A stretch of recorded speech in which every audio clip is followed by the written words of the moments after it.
Yeah. All right. It's live. It's lit.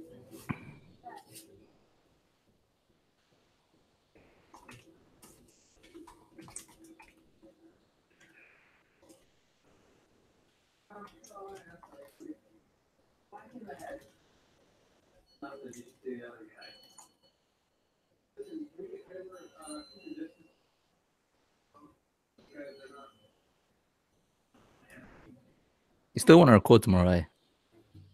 Yes, I'm gonna ask if it's okay to come tomorrow.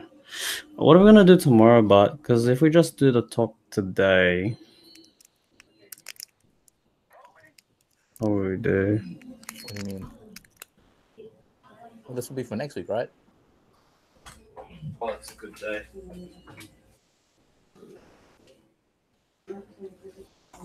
Oh, Derek. Derek. He says hi. Oh, hey. Well, Derek, have you heard anything about the accommodation? Wait, you're not on speaker. Oh. Hold on, give me a sec. Recorded. Hey. All right, ask that question again. Have you heard anything about accommodation? Derek? Oh, no, not yet. Sorry. I'll go. What about like any events? Holy Week. That's an event. No, I'm not like you like pre-uni. Oh, there might be something. I heard of something. Are we live on YouTube? Yeah, we're live, bro. On YouTube? Yeah, bro. What up, YouTube? It's your boy, Derek. Can you hear me? Yeah, bro. Oh, On YouTube? Yeah, bro. what up, YouTube? What's the delay? Left in the dust. Why is everyone with pillows?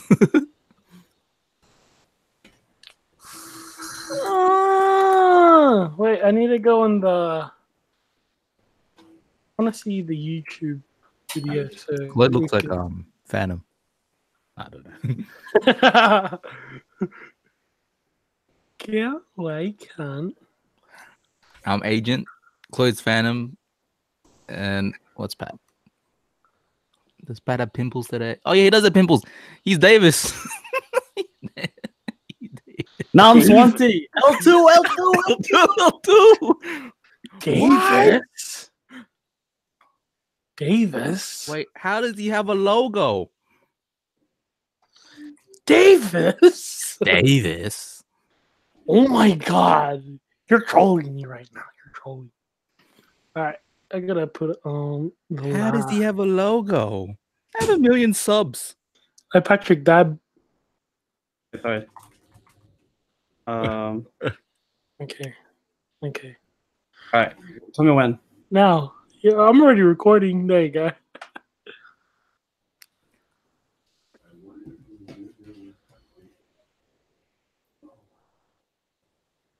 What's the link to this? YouTube. Oh, no, I found it. Never mind. When you left in the dust. Wait, do something cool. Oh, wait, hold on. Wait. I didn't put boomerang. Okay. All right, go.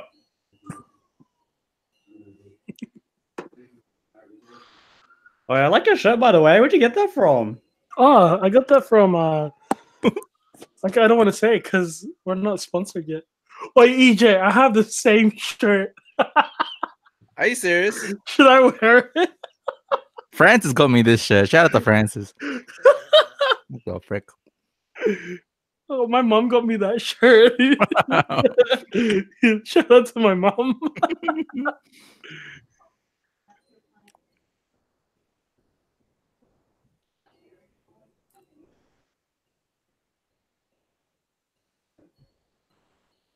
Did you put the link on Instagram?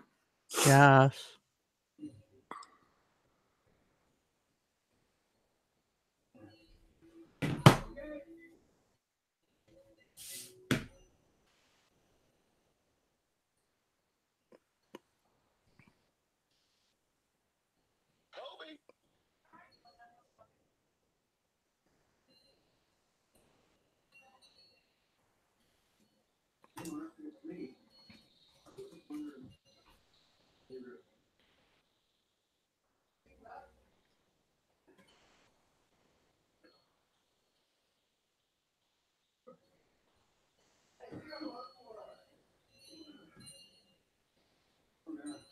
When you left in the dust, and this is the fire, you're a sunflower, I think you know me too much.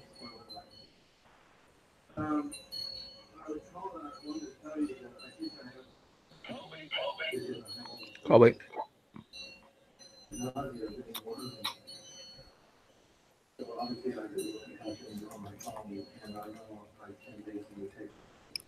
Two people on YouTube right now. Yeah, it's just me. Yeah, probably me as well.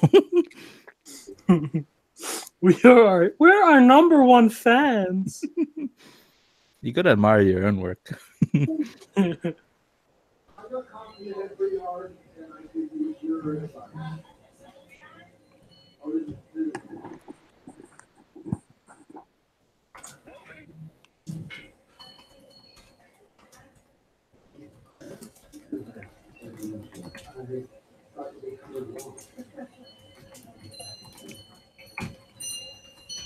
I just sent it to everyone.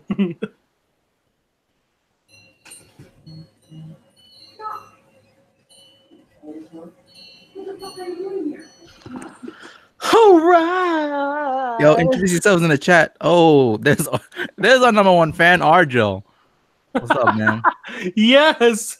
My favorite Pinoy podcast. Wait, you know what? Arjo is our number one fan.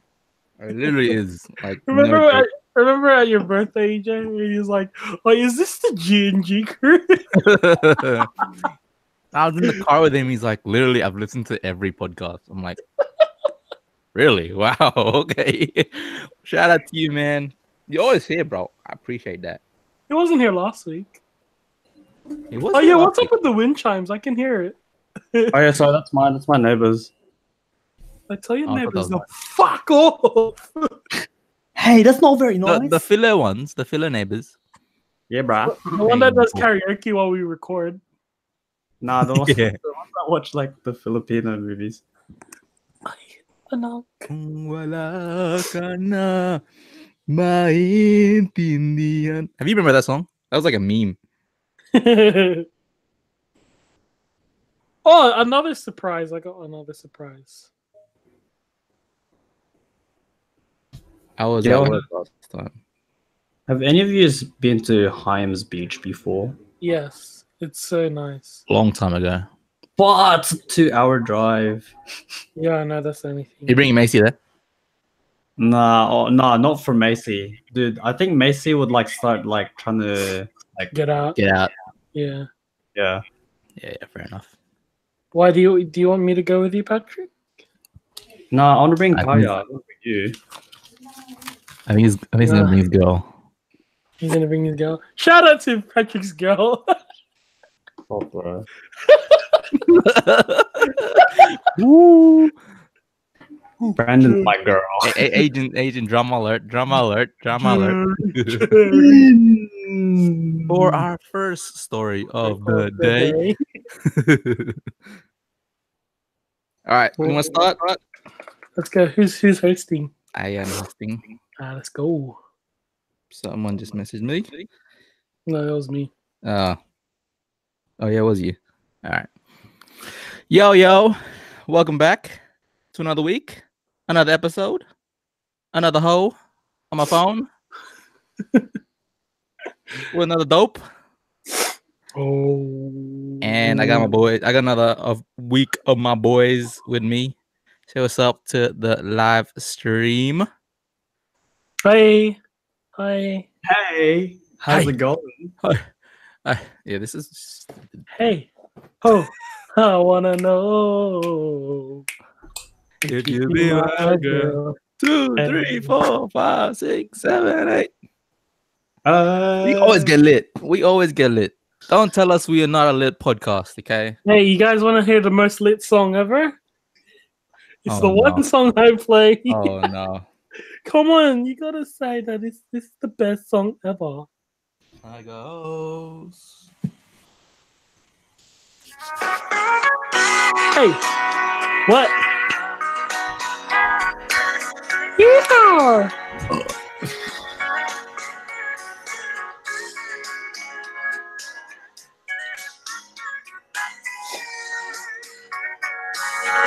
Lock the door and turn the lights down low.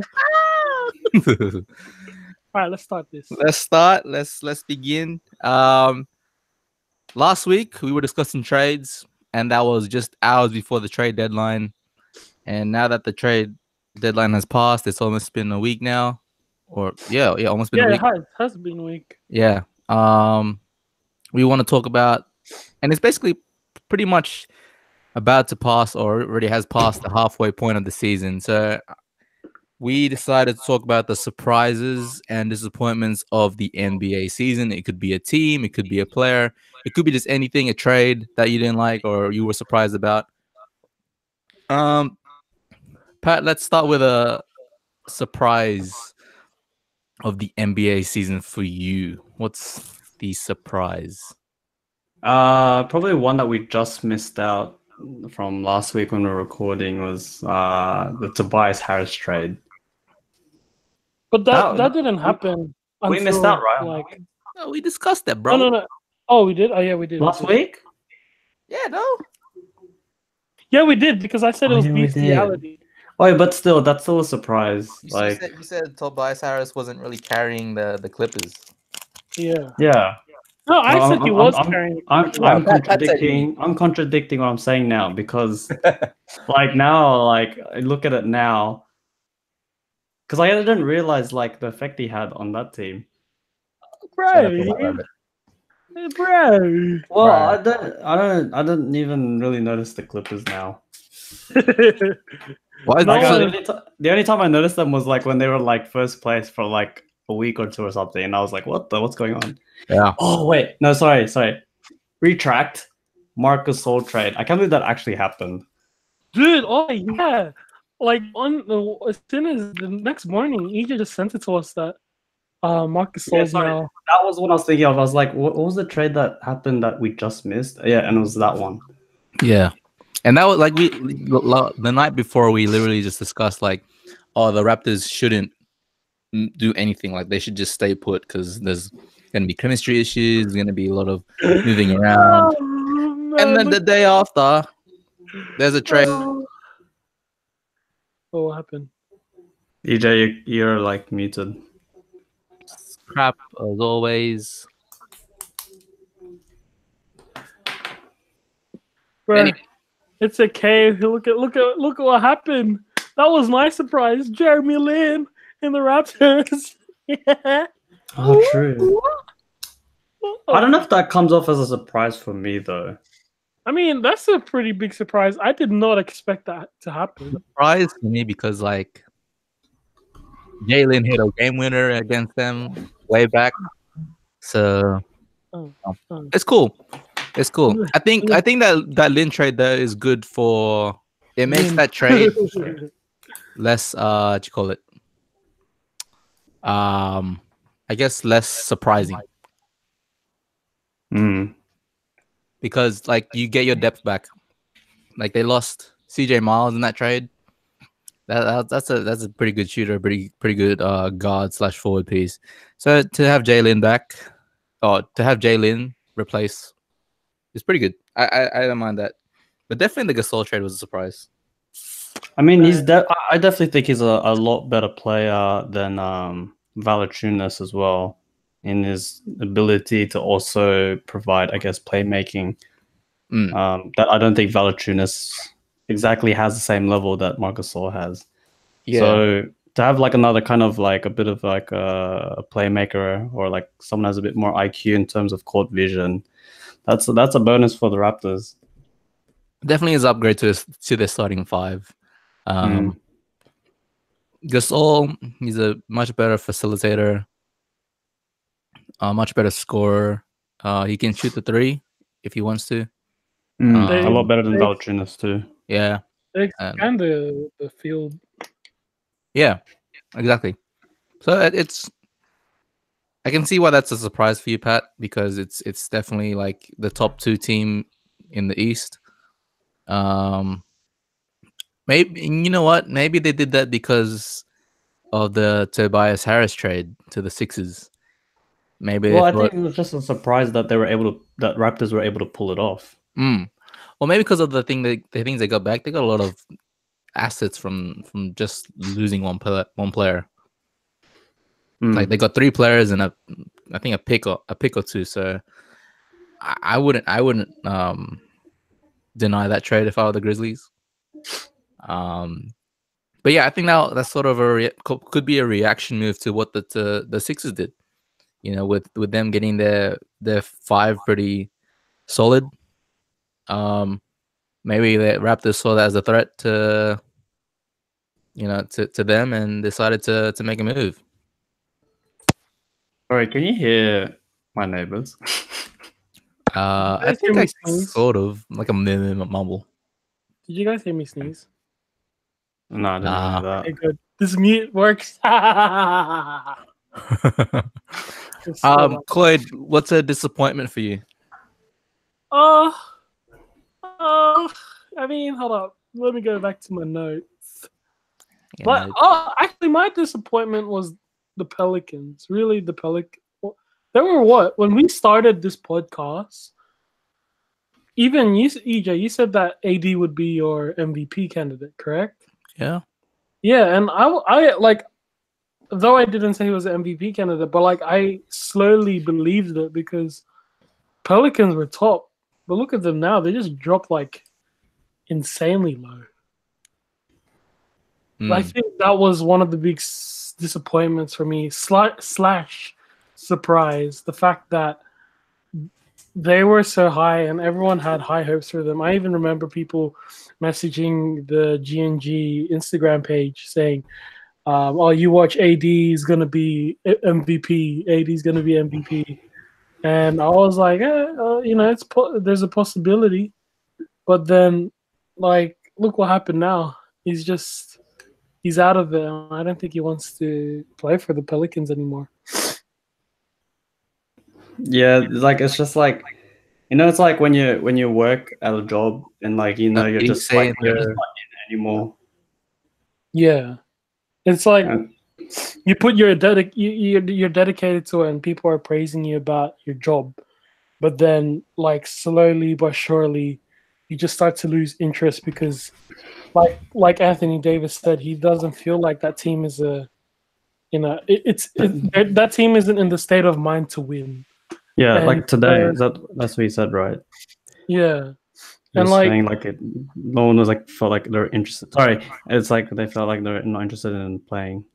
Yeah, and I was like, like I agree with that and stuff, but I think like it really shows now that especially how much they've dropped. What's their table now? What are they on the table? The Pelicans are like 13th. They're 13th. They were number 1, and then they became 13th. Like, yeah, they had a really good start, like in the first 10 games. Yeah, and man, it was just crazy to just see that. They just they've got literally only 14 more wins than the Suns. And for that like so many expectations for the team, especially AD saying that he considers himself most players to play right now. Yeah. To have that and then struggle is that's a huge disappointment because then you got a lot of expectations and you got to back those up. So for them to not back it up, yeah, I agree with you. That's a huge disappointment. But do you think also like because the way the team is acting like that now is because you're a franchise player, you're pretty much like your leader does not want to be there with you, and that kind of is like demoralizing for them. I think the struggle was already starting to like be evident before AD sort of said he doesn't want to play for that franchise anymore. Like they're already on a pretty bad slide. Like they were losing games already. Mm. So when AD said that he doesn't want to play for that team anymore, I think that just adds salt to the wound. So it's not AD's fault entirely, but to say that and to not back it up is just it's not a good look. I'm gonna slightly. I'm not saying that I disagree, but turning the other way, I would sort of say that it sort of is. I mean, he is a franchise player, correct? Mm. And as a franchise player, you should also be able to lead your team, regardless of how crap it is. I mean, who did they have? They had Randall. Randall's a good power. They got forward. Drew Holiday. Yeah. Solid. And I mean, like he has enough players to at least be in. He has enough good players to be at least 8th seed. But the thing is, they lost Mirotic recently as well, so that doesn't help them at all. Mirotic was a gun on their team. Yeah, but what I'm trying to say is like, especially how AD, like what you guys said, AD was saying, you know, I'm the best player out there. He's saying he's better than LeBron. He's saying he's better than KD. But you know, LeBron single-handedly carried his team like through the playoffs. He carried his team like through everything, and you know, he did ask for star players, but none of them were as good as who the Pelicans had. Who the Pelicans have or had, like as you said, Mirotic. They have Drew Holiday. They have what's his name, Randall. What did Cavs have? They had a drunk shooting guard. They had Kevin Love, and like you can even see from how they played, it was all LeBron, and you know it just proves the point that AD isn't as good as he says he is, because he is a good player, but you know he needs to. He doesn't show. He shows lack of leadership, in my opinion. Yeah. I think like what we can all agree that he is a good player. He is a franchise player, but to be considered, if you want to say that you're the best player out there, show it. Don't just say I want to trade. I want to trade myself. Like LeBron never got traded. He just waited until free agency. So you know why? If he doesn't want to wait, that's fine by him. But he shouldn't start acting. You know, I'm not. He shouldn't start acting like a bitch now, saying that I don't want to be on a team that doesn't want to win. Blah blah blah. I mean, look at D'Lo. D'Lo is carrying the Nets, and I wouldn't say that the Nets have the greatest team, but I can name more star players. I can name more players in the Pelicans roster than I can with the Nets. But D'Lo is still killing it out there. D'Lo is like carrying the Nets. They're what, top 8? Yeah, they're in the playoffs. Yeah, they're in the playoffs. They're 6 seeds. See? Yeah, that was gonna bring up to like my other surprise was like how well like Brooklyn Nets are going. Well, not just Brooklyn Nets, but also like D'Lo as well. Let's move on to the Nets. That's a surprise, right? Wait, I'm gonna represent. Pat, get it, Pat. No, not tonight. Everyone's gonna see me with my belly out. I don't want that. No, but yeah, like, dude, like, people are like talking about them now. Like, I'm sometimes like at work, I'd like be talking about basketball, and then like the one thing that like surprised like mostly everyone is like how well the Nets are doing. It's just incredible. Like these guys, like they barely have any like all-star talent or like even just names, and like they're just on a tear right now. Yeah, like ice in their veins, man. Like kudos to the coach, the whole team, D'Lo. Like it's just piecing well together, and this kind of like situation kind of reminded me of how like the Celtics were last season. Like last season when they didn't have Gordon Hayward, they didn't have Kyrie Irving at the time, so people were like, oh, they're probably not going to make that far. But man, like I think when you have a team that's actually working together and like there isn't much kind of like a all-star or like kind of ego maybe I might be using wrong words, but I think when you don't kind of have that to worry about, like everyone like kind of molds in together a lot more better. Yeah, I think what you're trying to say is that there's that team compared to the Celtics team. Both of those teams had players that had a lot to prove, like very young players that had a lot of potential and that just needed to produce and to prove to everyone that they could play. D'Lo showing it. Karis LeVert just came back. Rondé's playing pretty well. Dinwiddie's playing excellent, even though he's injured right now. Jared Allen. Napier's doing pretty well off the bench too. Yeah, and like we all saw the Nets as a team that's screwed for the next 5 or 6 years because they traded their draft picks, they had no future, and they didn't have any star players to carry them into playoff contention. Yeah, because the players that they were relying on when they first came out were people who were slowly disintegrating into like, what they are now. Like, with majority of the players that were in the Brooklyn Nets, who were they? There was Kevin Garnett, there was Joe Johnson, there was Paul Pierce. Yeah. They're all retired now. Well, I don't know about Joe Johnson, but like, yeah, is Joe Johnson retired? Yeah, I think so. Oh, it practically is. But I mean, I don't know who the owner was, but he was just relying on them. Then they just started to die down.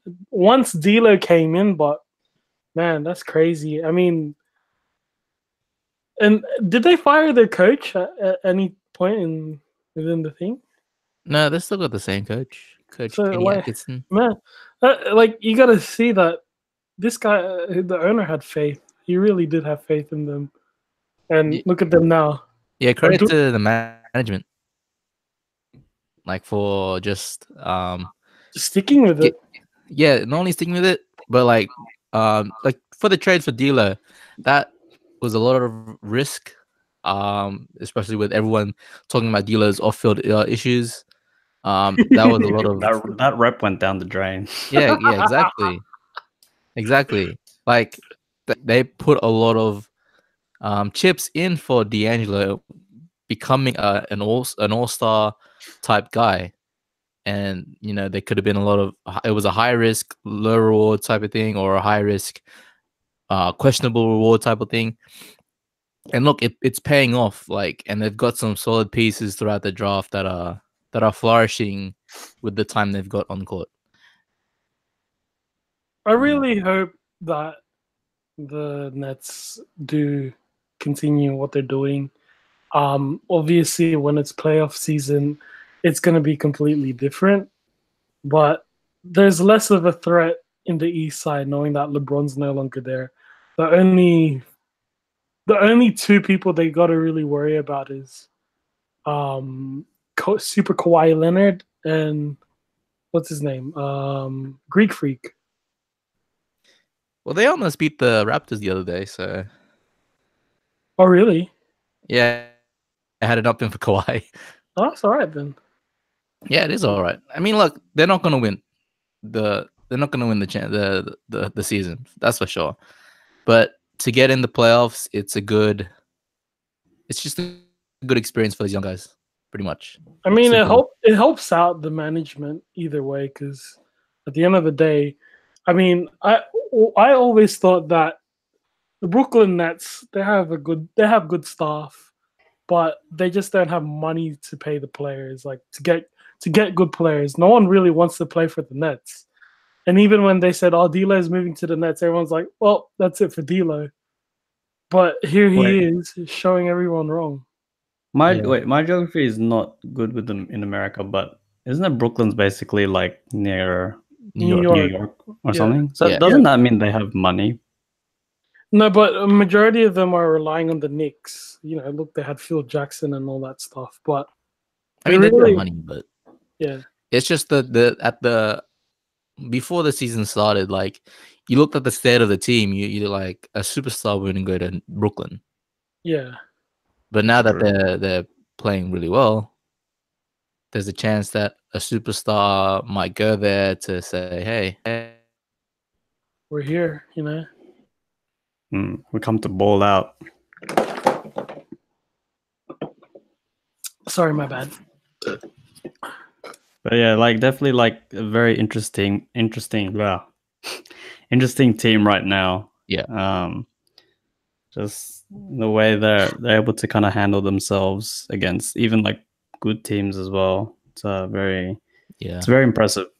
Yeah, like not a lot of people had faith in that kind of team. Like, I guess we're gonna move on to it now. I might as well say it, but well, a lot of people had faith in the Lakers, and I guess I was, my first prediction with the Lakers was they're not going to be 8th seed, but slowly, as they progressed, I was like, oh, they might get there. Well, now Lonzo's out, and then all these trade offers that are that happened beforehand. I think like it's slowly broke down their chemistry. And what do you reckon? Do you guys reckon they're gonna make it? How many more games are left in the season as of now? I calculated it. They have for them. Where is it? Like 25 games. 25 games. Yeah. And they lost today as well. Yeah, so man, LeBron may have to carry again. Which is what you guys don't want either, but I don't know. Oh no, I mean, as long as it gets them to the playoffs, I'll be happy. But you guys, I mean, this was a rough calculation, and I didn't.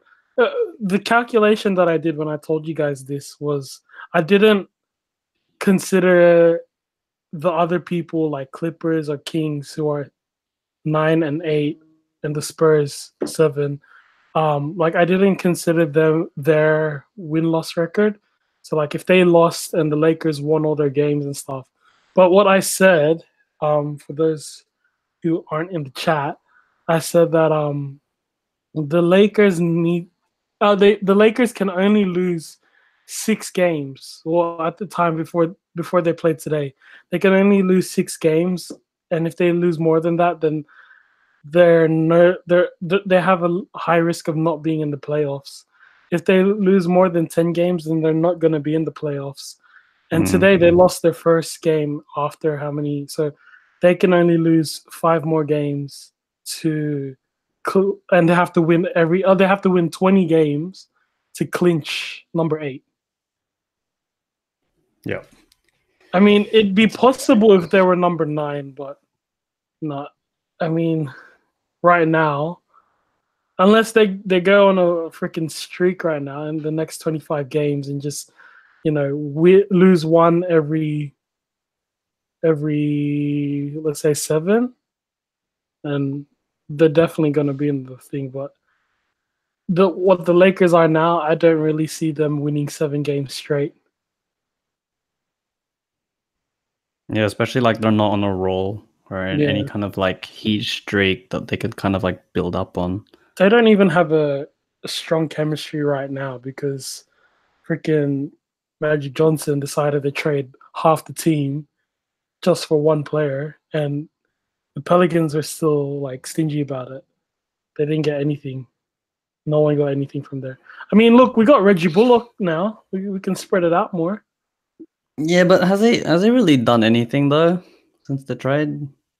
Oh, not today. Not today. I saw the other day. I forgot who it was, but I checked it. He played like 33 minutes of action, and he like scored like 4 points, got like 2 rebounds. He scored 15 today. Played 35 minutes, scored 15. Yeah, but it still wasn't enough. They lost. 2 Hawks, I know, far out. I mean, sorry, EJ, but yeah, so he just like putting his head down. It's like no. I mean, they're not the worst team. If they lost to the Suns, then I'd really question it. They lost to the Cavs. They lost to the Cavs at one point. Okay, we got it through. But that's probably one of my disappointments. The fact that they made so much trade offers they wanted to trade their young core, and their young core is really what was getting the Lakers up. They had Lonzo was playing the best defense he's played to date. Does anyone know actually how long he has to sit out for? They said At the time it was 4 to 6 weeks, but I don't know what date that was. Yeah, because it's very crucial at this time now. Yeah, they're already past the halfway point. Hold on, I'm having a look.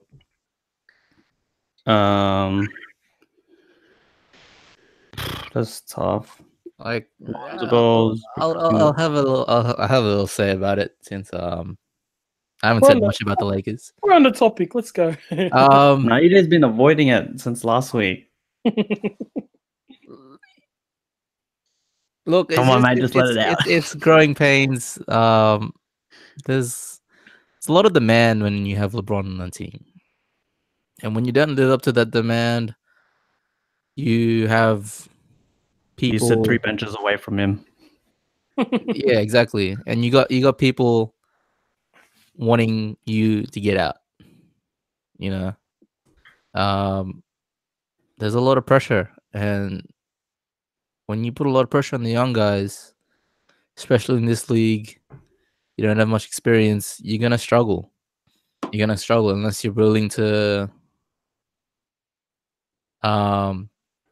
unless you got the confidence. Like if this team was in maybe Charlotte or Dallas, there wouldn't be much of a spotlight than LA. And maybe this team would be more successful. But because there's so much pressure and there's so much media surrounding that team, I think the pressure is getting to some of these guys, including LeBron, because there's so much scrutiny. LeBron, when he was in Cleveland, there wasn't there's not going to be much media, what you call it, like availability or you won't be exposed to the media as much as LA. And so I feel like the pressure is getting to them. It's not only getting to the players, it's also getting to the management, to Magic, and to the GM, Rob Pelinka.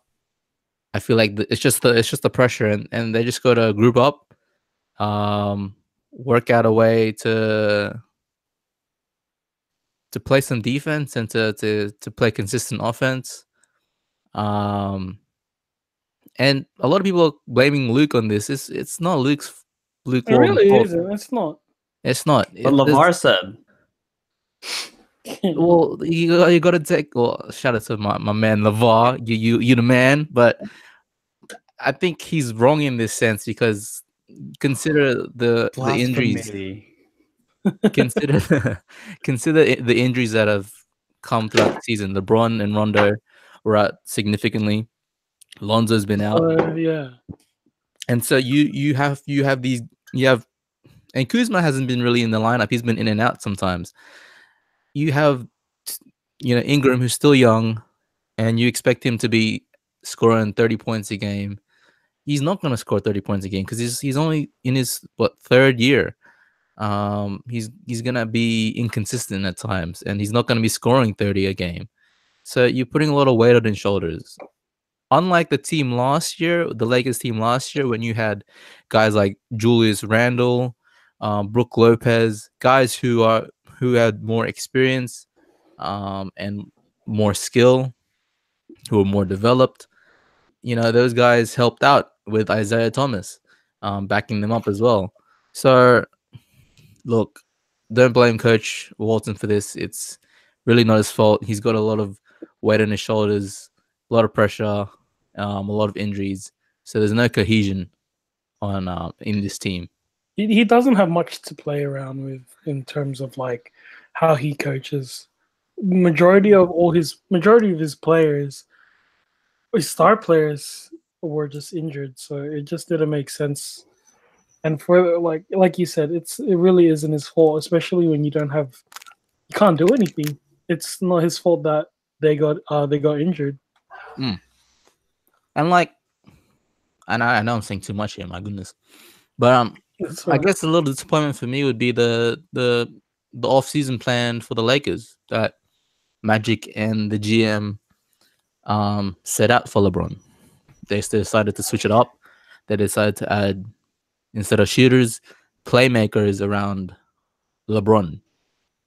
And to me, it's not really working. It's not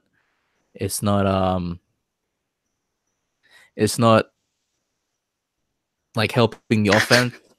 But they are like, even though they are tough, they've lost rebounding, and they've lost shooting. And now like they've switched it up and trying to focus on shooting. So it's like their plan is in shambles right now. So that's a little bit of a disappointment for mine is the offseason plan that Magic and the management set out for LeBron's team. It's not going well. It's just backfired. Well, look, it had to be something they had to kind of like, try.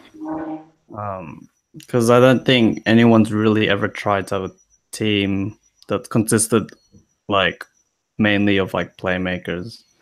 So obviously, like, it was for me when I first saw that, like, the interesting strategy against like today's game maybe, but yeah, as you said, like it's kind of like a bit of a letdown right now, which is a bit disappointing. Can you hear the chimes again? Yeah. Yep. Is it loud? Yep. Not that loud, but Pretty significant. Yo, I just want to give a quick shout out to Clayton's mate, Bing Lu. Bing Lu, what up, what's up? Bing Lu? What the fuck is that?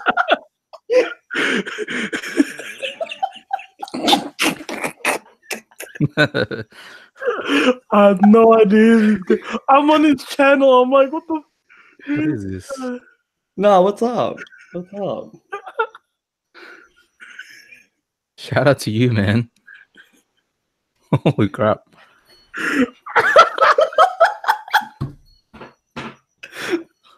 Oh my god. Hey, what's up, Big Lou? Shout out to you, bro. Shout out to you, man. Happy joining the podcast. He's still here. Why did you say it back? You just had to say it. no one wanted to address this. So I was like, oh yeah, it's Clayton's mate.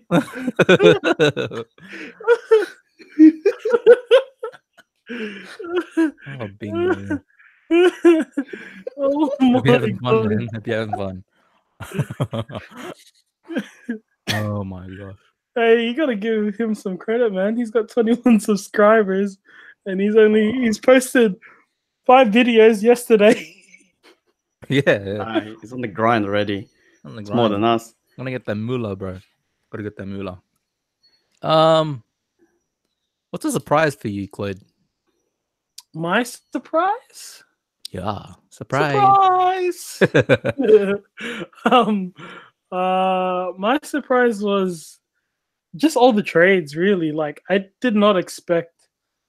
I would say that none of the trades I would not predict in a million years. Like Tobias Harris to the Sixers. I mean, even like getting Boban, they already have a great center, and then they got the tallest player currently in the NBA right now. Then, like what we said, Marc Gasol and Jalen to the Raptors. Who else got traded? Kristaps going to Mavs, and Yeah, that was a big trade. and not only was like that wasn't just one side of the surprise. Like they got rid of Try to close my window. DSJ. Sorry. They got rid of DSJ. They got rid of DJ, and it was like, whoa, what the heck? Just, I mean, Dennis Smith Jr. probably wasn't the best player, but he's still known in the Mavs. Like you can, if I were to think about the Mavs, I think of DSJ as well as Luka. But yeah, like that was just insane. Who else got traded?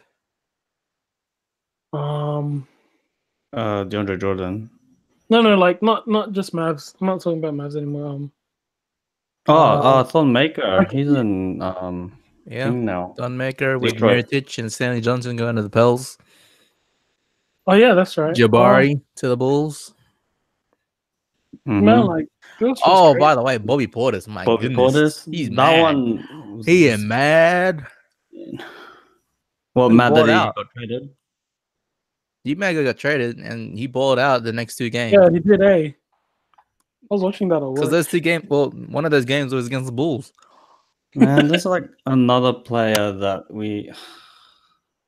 actually does something on our team, and it's like guess- taken away. I guess one of Pat's disappointments is the Bulls in general.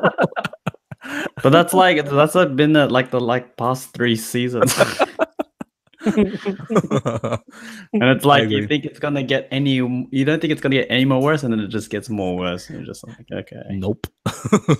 yeah, nope, still keeps going. Okay. Well, what's an actual disappointment for you, Pat? The thing that really I think that stands out to me the most is the Celtics. Mhm. We've probably said this like a lot of times before, but it's just something that really stands out. It's just like, you think, actually no, to be honest, we weren't really too sure like how it's gonna go, because like the team like worked so well last season.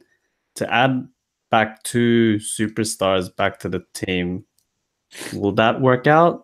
And so far it's not exactly what you'd expect. Yeah, kind of thing. that's true. Like it's not. We thought they would go better. We all thought like that they were going to be number 1 and stuff, but I think there is just a whole bunch of because like last year they didn't have Kyrie and they didn't have Gordon Hayward. But like now that and they did quite well. Like they were able to build up themselves. Terry Rozier as a point guard was able to like just kill it. And then as soon as Kyrie's in, it's no longer 5 starting. It's no longer 5 players who knew how to play their part. It was just Kyrie plus 4 other players, or Kyrie and Gordon Hayward plus 3 other players. And I don't think these guys were used to it. And look as well, like Celtics, they're like 4th place right now, like which isn't bad either. But it's just like you'd expect a lot more. I guess with that amount of talent. Yeah, exactly. With that kind of like depth in their team. But I guess it really does come down like how like they actually work together. You know what? But although this team is like, because especially today, like I was watching the game, and then they showed it in post-game interview from their previous game against who did they play? Clippers, was it? Oh, when they lost, when the Clippers came back. Yeah, the 25-point deficit is just like, yeah, like who was it? Not Marcus Morris. Marcus Morris. No. Oh yeah, Marcus Morris. So, yeah, I was thinking about Marcus Smart. Marcus Morris was saying, I was looking at the Clippers bench and how they're very energetic and they really push their team. But when you look at he was saying that when I look at the Celtics, I don't see a team. I just see a bunch of individuals, which was like, I mean, it's crazy to hear that, especially knowing that they had such a great bond last season. Last season and in the playoffs. And what I'm trying to say out of this is that kudos to Brad Stevens. Why am I saying Smith? Brad Stevens for just like making sure that regardless of if they have their differences, they're still saying, you know what? No, we got to pull it together. We can still win. Like, and look what happened today. They won. They really won. And like Tatum, Horford, and Gordon Hayward, they showed up. Like it really looked like the playoff Celtics that we all thought was going to happen this season. I mean, at times I thought I thought maybe Brad Stevens was a bit shook as to what's going on. Like, why are we not number one? Like, why aren't we winning as much games as we should be? Yeah, I just feel like at times I've looked at him and he's like clueless. But I reckon Brad Stevens is doing an okay job keeping the team together, keeping the chemistry wise. I do remember Morris saying that they all said like they're not having fun. Like he looks at the other bitches like they're having fun, but he looks at the Celtics team and he's like, we're not having fun playing Yeah. together. And You know, it you'd just expect the sucks opposite. when like, sorry. You'd expect the opposite, right? yeah, you would like Mhm. you'd expect them to.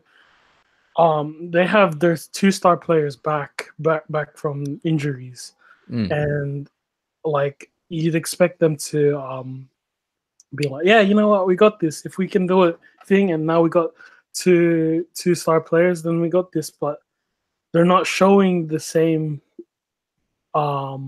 things. They're not showing the same energy as, well, not same energy, but they're not showing the energy that they should be showing. Yeah. Sorry, Pat, I cut you off there. What were you going to say? I think it's just no. Sorry, I was going in when you were still going. I was just gonna say like it just kind of sucks when you have a teammate like that voices out his kind of feelings in a way that's like it's not exactly like something you want to hear from your teammate. Like we're not having fun. Yeah, And sometimes like there's definitely players like that don't admit it as well. Yeah. And it's just probably like something that's definitely like going to be kind of boiling inside, and and ultimately that just like affects like everyone because no one wants to like do anything about it, kind of thing.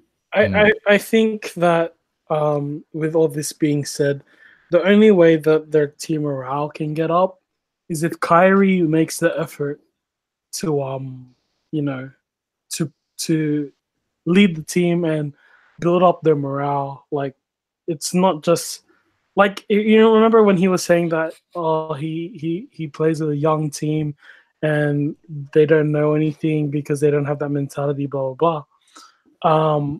I feel like Kyrie shouldn't just bitch about it. He should say, "Come on, guys! Like we got to do this." He's got to be like LeBron and say, "You know what? We can do this. We can do this." Yeah, no, but Kyrie, I think acknowledged that issue. He's like, I think he said that he I don't know, I forgot what he said, but it's like kind of like lines like I shouldn't have said it that way. I should have been a bit more like understanding. Yeah. Like, as a leader, I should be more understanding and things like that.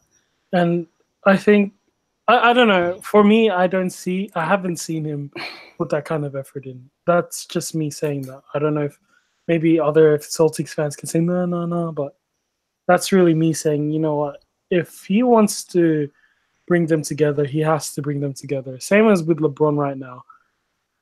All that shit just happened. The Lakers wanted to trade all their players for one player if they really want them to win, LeBron has to go back to that LeBron where he brings everyone together, that LeBron that makes everyone better. Yeah, like Kyrie now, in my opinion, Kyrie now is like AD. They're both emotional lesbians right now. They gotta really just suck it up and say, okay, you know what? I don't, even if they don't have much to work with, they got to step it up and say, you know what, let's work to something. I mean, Kobe did it. Kobe was the one who made his teammates better. And if the teammates weren't like going into that kind of rhythm, then he would force them to. And so Kyrie's got to do the same thing. Do you reckon the Celtics are gonna win the finals? At this time, I think it. The way I see it is either I see Bucks or Raptors winning it.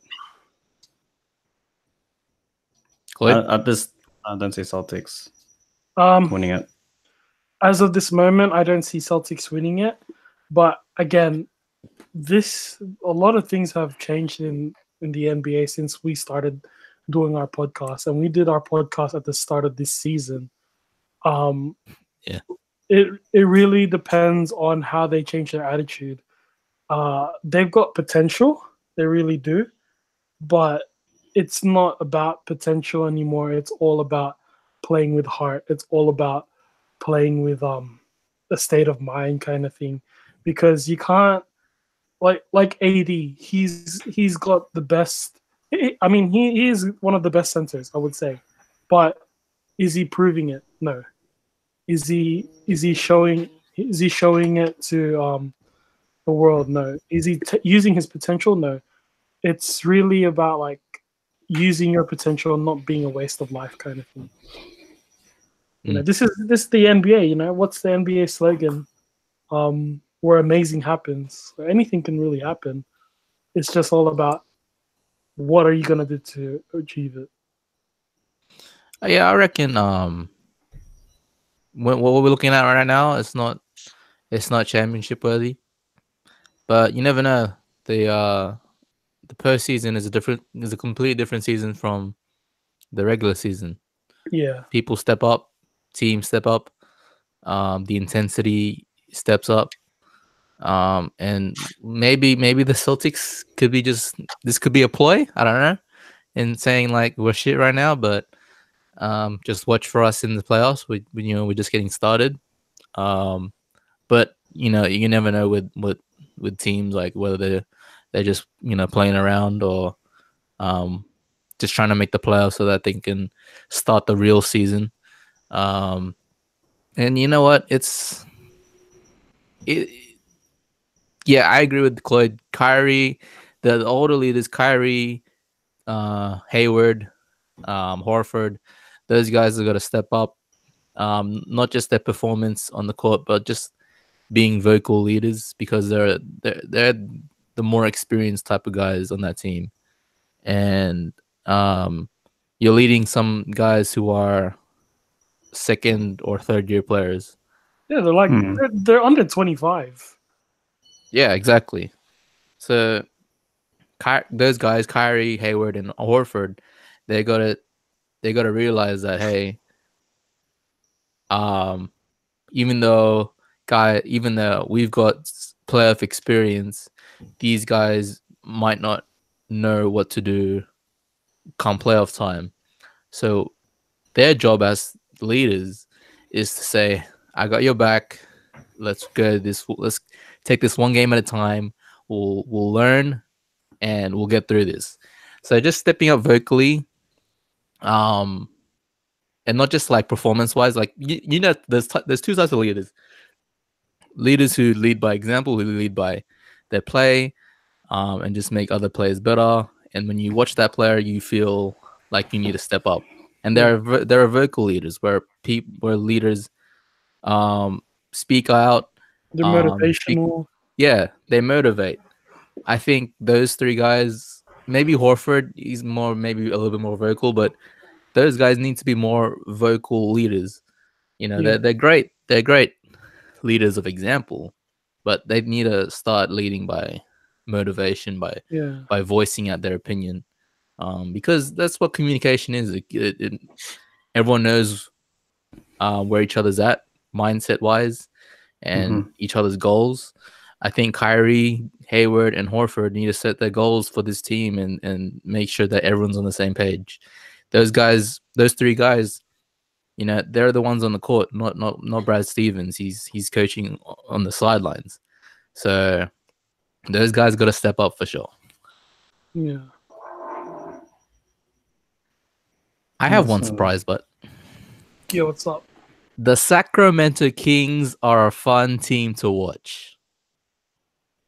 The Aaron Fox, my boy. The Aaron Fox, Buddy Hield, Marvin Bagley. He had a good game the other day. Bogdan Bogdanovic. Yeah. The addition of Harrison Barnes. Has he played yet? Yeah, he's played. Yeah, he played. He played. The Sacramento Kings, my goodness. I thought, just like the Nets, I thought they were going to struggle this year again. But no. Like, they're actually a fun team to watch. Like I'm pretty sure if we look at our list, pretty sure Sacramento is like one of like the last three teams. we did not predict the Sacramento Kings to have a good season. They're in the playoffs right now. They're in playoff Wait, contention. all our predictions has been actually like been screwed. Like so much things happened this season that like weren't expecting. Yeah. Maybe because we're partly dumb too. No, maybe. But like so much like things happen. Like so much like dynamics, like just everything just changed like Yeah. dramatically. Like I lost faith in my team, the Thunder, and they're third. Bro, seed look at right them now. now. Bro, They're beating The and Thunder.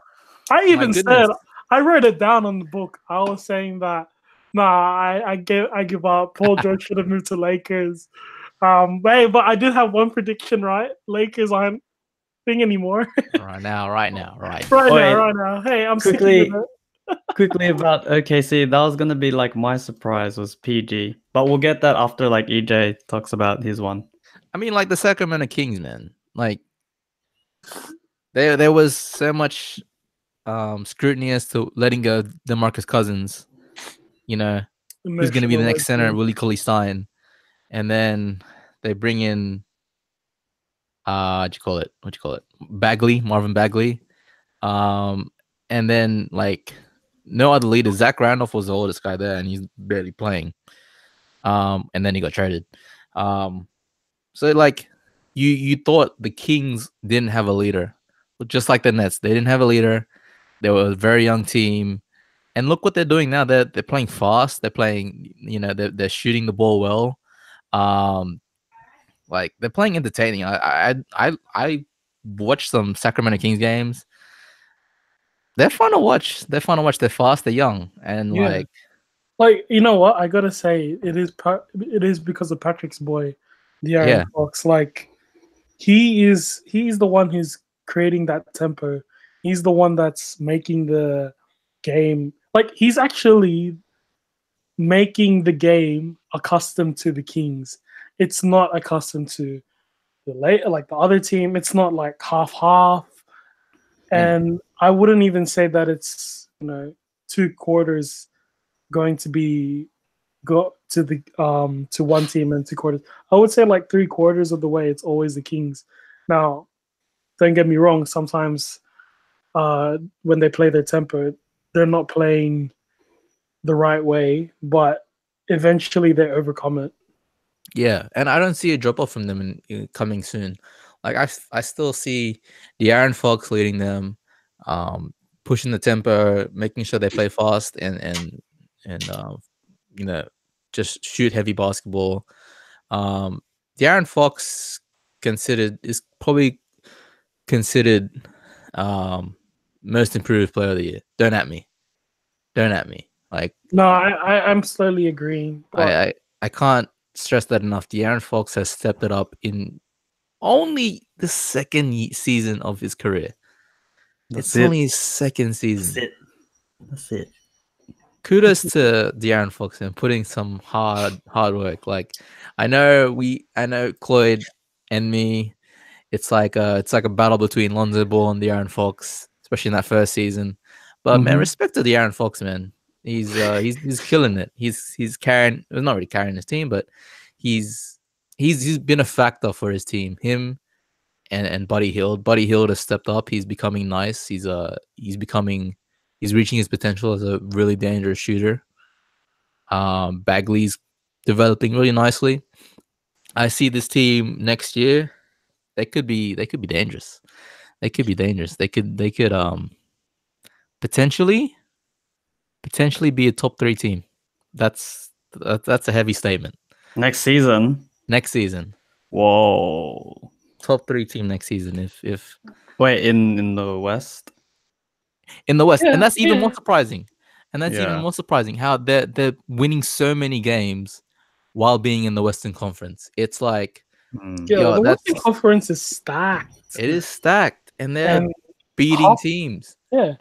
The thing is, half of the stacked teams aren't even playing the way they should be playing. They're currently 8th place right now as well, in case you wanted to know. Yeah, see, they're still they're in the playoffs. They were higher. They were like 6 at some point. And so like for them to not only like break expectations, but like break and like break the roof. Like kudos to them, especially in the West.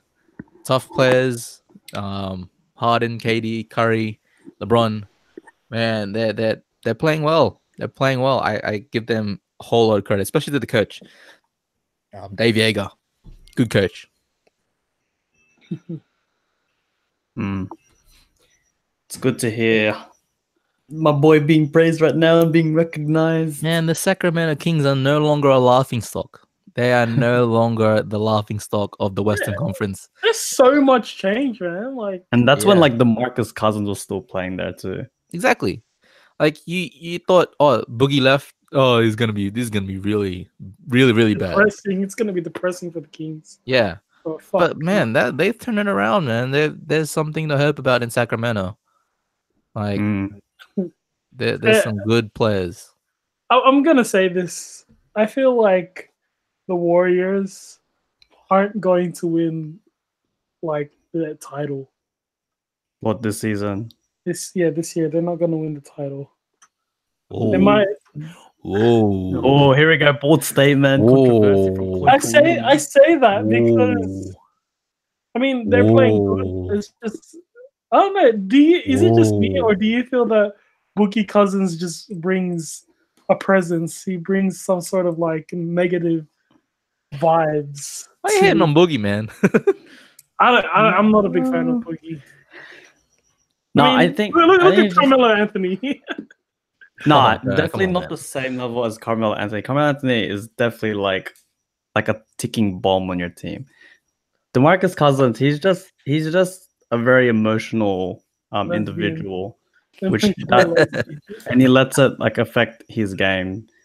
But I don't think it really affects everyone else. I don't really see it affecting everyone else. Like even when he was in Sacramento, like when he'd get like emotional over like stupid plays, or like, you know, just in general, I don't really see it like being a hindrance to the team. If anything, it's probably something that they laugh off after the game or something. Oh, okay. Yeah, Okay. exactly. I don't see it as a. It's just him being himself, and the Warriors are accepting it. And it's not like an ego thing like with Carmelo Anthony. That's true. Like- Okay. I'm not gonna say that I completely disagree with my statement, but I don't. I'm not gonna say that they will win. That's all I'm gonna. That's my statement there. I'm not gonna say that they're gonna win the finals. But that's a big one though, EJ. Top three. Top three I see. sacking. It's a bold statement, but look, it's a good. This year is a good base for the Kings. It's a Yeah. bold statement, but it's a possibility. Yeah, I usually Like if they make the playoffs this year, I guarantee. Well, yeah, I guarantee. Okay, no, I guarantee you they're making the playoffs and they're getting home court advantage. ooh, Ooh. Yeah. Okay. I believe in you, okay. Sacramento, even though you're rivals with LA. ooh, I see you, boo. I see you. ooh. How was it? Surprise again, or was it surprise or? Oh yeah, PG's rise. Is another? Like- I think this is a bold statement turning into an actual possibility. MVP MVP. and probably defensive player of the year too. Actually, Yeah. Yeah, dude, he's been low key tearing it up. I'm pretty sure he's still leading in steals. He's averaging like 2.4 or something like that, 2.7 maybe, which is a lot like per game. And this is like halfway through the season. You know what? But I gotta say, it's pretty sad. Sorry, 2.3. My mistake. It's pretty sad that Russell Westbrook is supposed to be the franchise player.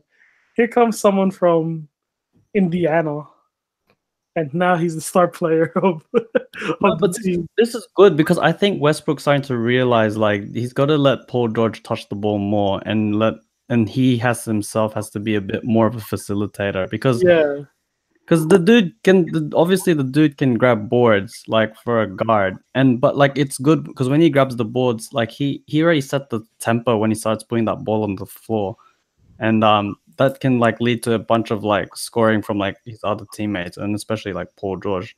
That's why like I think it's good that I think Westbrook's kind of like put his ego aside and he's like ready to kind of like let Paul George just drive it. And You they know, both had like triple doubles in the yesterday. same game, yeah. Bro, that's crazy. You know what? But I feel like for Westbrook, he loves Paul George at the fact that he now has someone he can rely on, so that he still gets assists on the board. Yeah, think- Like I was the gonna triple say- double. Like what? That was I can't really say I counted, but what 6 or 7 assists to Paul George? I was gonna say, does this kind of like look like the original Batman to Batman kind of like system, like with What the do you mean? KD and Westbrook, and then everyone else is just support. I think this is better, but It's better because Paul George is like he can facilitate if he wants to as well, and Yeah. his defense is like Yeah. on point. not only that, but like I think Russ has found out a way to not only let Paul George lead this team, but to get triple doubles as well. Yeah, that's true. Mm. I think So he's winning in both areas. I think the reason why Paul George is killing it in OKC is because he's playing like a point forward. He's not. Whereas with KD, he was strictly score. He was strictly, the scorer only. And when KD moved, Russ felt like he had to take up that kind of opportunity to be the scorer. Now that Paul George is in, it's shared. It's not like Westbrook knows he has to facilitate, but he knows when to step up as well. Paul George knows when to facilitate, but he knows that he can score a lot as well. Like he's got the potential, and I think that their chemistry is much better than KD and Westbrook because you know me, Pat. Like when I was a fan of OKC with KD on the team, I didn't like Westbrook because it felt like he was just trying to take the thunder away from Durant. Remember that? Mm. Yeah, and like I even had arguments with your best friend Joel Quenner. Shout out to Joel Quenner. I didn't like Westbrook, and he was like, "No, we need Westbrook. We need Westbrook." But yeah, maybe we do need Westbrook. Like that's true, but we need Westbrook to be teamed up with a player who understands the role as well, like who isn't just a scorer. So with Paul George playing, he can get equal assists to Westbrook if he wanted to. Yeah, but like also just like seeing Paul George individually, it's like this is like his best like performance like I've ever seen him. Even like if we were to compare it in his like prime time during Pacers, Oh, it's way better. he's on a tear right now. It is better. insane. He's got like he's finally found his groove, and not just in himself, but also with the team. And man, they've just been winning. His confidence is at an all-time high, man. Especially after that injury, that horrific injury, man. That would just Horrific break him, for That sure. would just break him, man. Like Yeah, break. man. That was Like- terrible. I'm pretty sure they won like the last 11 of 12 games that they had. yeah. Yeah, Like OKC is like winning games right now. and Paul George has only got one game out of those 12 where he scored under 30 points. Yeah, which is like 28 or something, wasn't it? Yeah, 27. Yeah, it was pretty 27. close. It was just like 1-3 away, and So I round think it up. But It's still you pretty still- much 30. even though he got 27, he still got double assists. I'm pretty sure. So still, he's still playing good. Hey, I'm man enough to admit I was wrong when I said I lost faith in them, but that's the NBA slogan where amazing happens. But like they're not gonna make playoffs. Oh, yeah, wow. And we were like, What?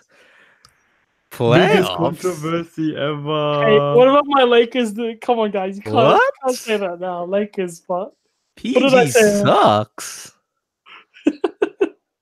What? Hey, but I did No say faith. I wrote it down. I wrote it down on the book. You can open it, Patrick. I said that if Paul George sticks to the same way he is, but I said if he does change, then there's potential for OKC.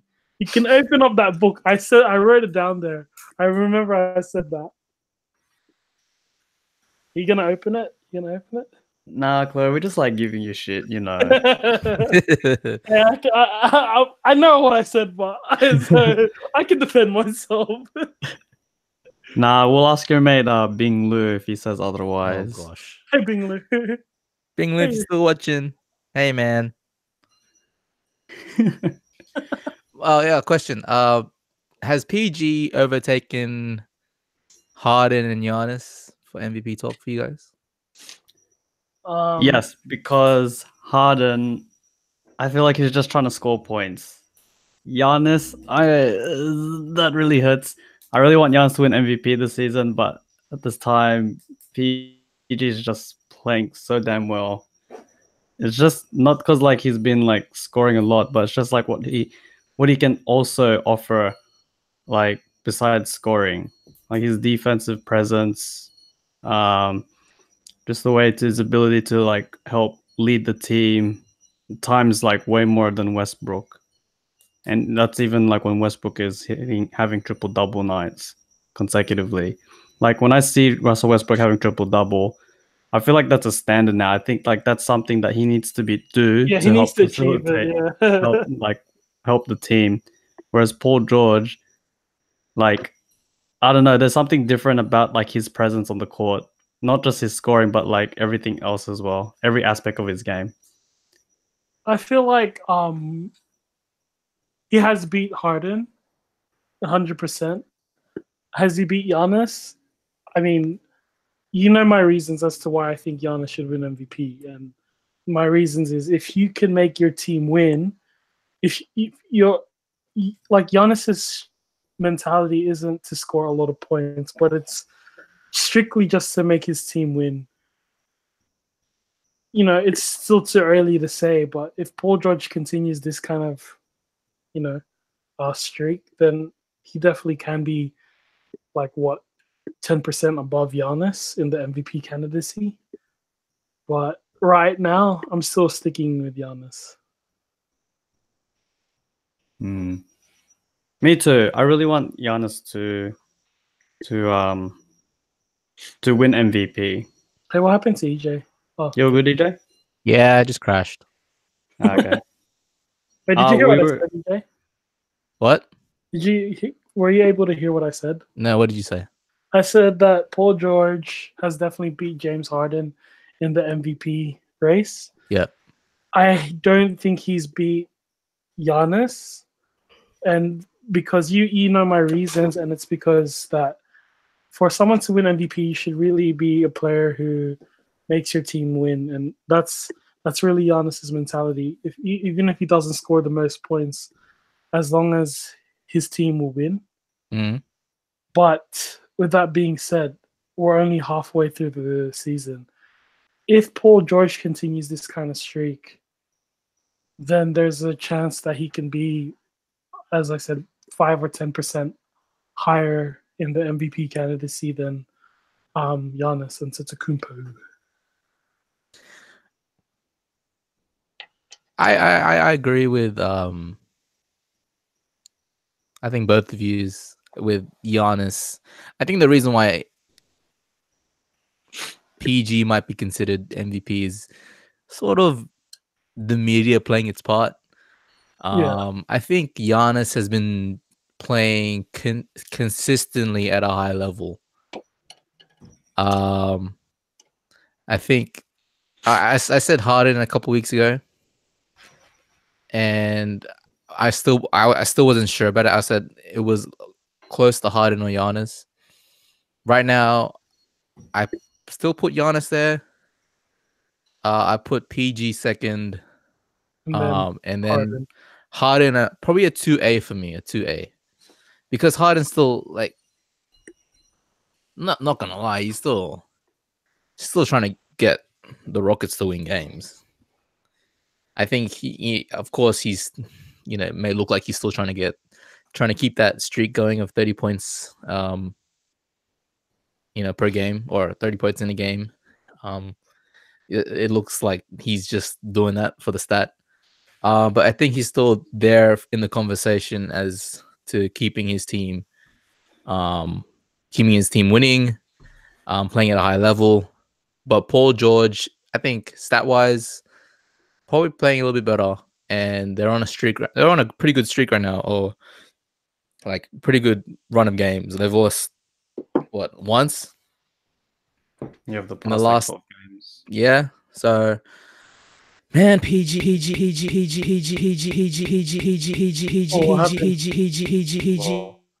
Mad remix.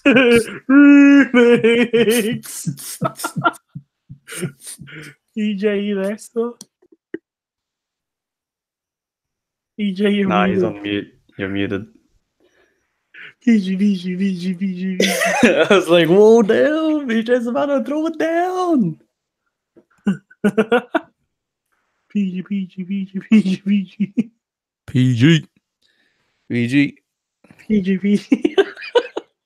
Any other surprises or disappointments for you guys? Wait, did you give one, Cloyd? Oh yeah, the Yeah, trade, yeah. the Pelicans was your one. Did you give one? I think we're done. Wait, what happened? Wait, what happened? Disappointments, because me and Cloyd did one. Did you do one? Me?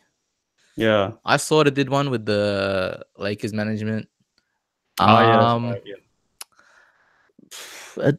If I would have my own disappointment, like a big one, I would go with. I don't know who to go with. I don't know who to go with. I have one. You went mute again. Yo, good bro. I got mute again. Alright, so you want to wrap this up then, Pat? Can you hear me? Yeah, There you go. In a disappointment. That's what I'm saying. But Your Mac is a disappointment. yeah, that's true. It's my mic. My mic keeps disconnecting, man. I don't know. A disappointment for me. The Portland Trailblazers. Nah, I feel like I've seen that. I feel like I've been seeing that decline since last season. No, the activity they did for the trade. I feel like they had a shot to get Anthony Davis, and I think they blew it. What pieces did they have to offer? They Mute.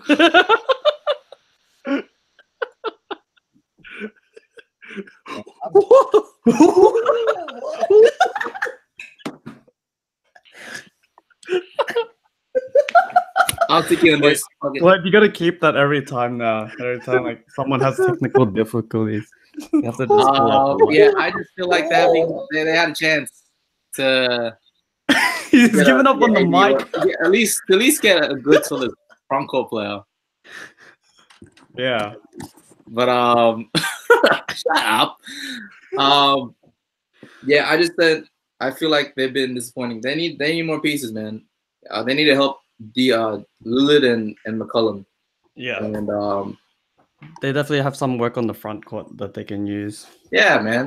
They just suck at the front court. No offense to Nurkic, but he sucks. It's not enough. It's not enough. Period. It's not enough. Yeah. Yeah, that's my disappointment. Plus my mic, plus my Mac. Plus the internet.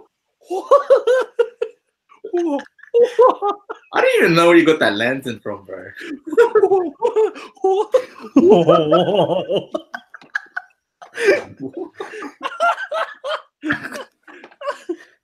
Oh my gosh.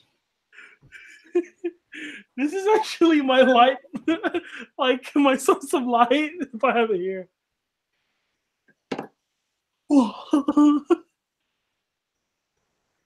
Yeah. All right. I think that's about it from us. Yeah. It's good. What? Any shout outs you want to give? Shout out to Bing Lu. Shout out to Bing Lu, bro. Shout out to Patrick see you at Japan or Macquarie Uni. So busy there. Anyone else? Anyone else before we wrap up? Happy Valentine's Day tomorrow, guys. Oh yeah, shout out to my boy JT, my best mate JT. It's his birthday on Monday. Oh yeah, I saw him this morning. Yeah, it's his he's turned 21. So shout out to him, man. Hopefully he'll be in some episodes soon. We'll see. Happy birthday, bro. JT, when are you gonna invite us to your birthday, huh? Nah, he's not like that, man. He's private. He's private. He's low key. But shout out to him, man. Happy birthday. Happy birthday, bro. Happy birthday. We good with shout outs? We good? Yeah, we're good with shout outs. All right. Follow us. Well, if you haven't subscribed to this channel, why haven't you? We provide entertainment, we provide the lights, we provide the action, and we provide the shitty mics. So why don't you subscribe? Also follow us on Facebook. Also follow us on Instagram. Also follow us on Twitter. We lit there too. We lit there, and you can get updates of NBA. And whenever we post an episode or whenever we go live, next week we'll be back doing like recordings. So follow us on Spotify, Apple Podcasts, Deezer, Radio Public, Castbox, Google Podcasts as well. Follow us there because we will be back recording regular episodes and posting them every GNG Wednesday as usual. Casting Couch. Casting Couch as well. Hopefully doing more YouTube videos. And just more content for you guys on YouTube so that you can see our ugly faces. Because we're not the best looking people, except for Pat. But just Patrick. Don't do that. It's just Patrick. That's why he's here. He's our model. Don't do that. Don't do that. Anyway.